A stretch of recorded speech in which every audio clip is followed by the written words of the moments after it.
Kuya, pabili nga pong Coke, yung 1.5 litro. Coke? Walang Coke dito. Sa grocery ka. Eh wala. Okay. Okay.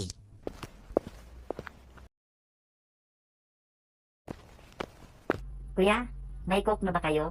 Ay naku bumalik ka na naman dito. Ang kulit mo. Wala nang Coke. Alam mo namang, may akti yung paninda namin dito na nahanap ka ng Coke.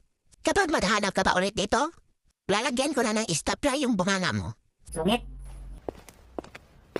Ang kulit ng batang yun Kita namang may akti yung paninda natin. Pabalik-balik. Pangalawang araw na yun. Hayaan mo na, friend. Makukulit talaga yung mga bata na yun. Tsaka, nasa labas lang yung nanay. Vendors, nagdedenta ng mga candy. Nagpapansin lang yan dito. Bumalik pa rin kinabukasan. Ay kuya, may stapler ba kayo dito? Wala. Ano ko bang bata ka? Stapler na namang hinahanap mo Doon ka bibili sa bookstore. Meron yan doon. Ah, wala ka palang stapler ha? Hindi ipabili na lang ng Coke kuya, 1.5.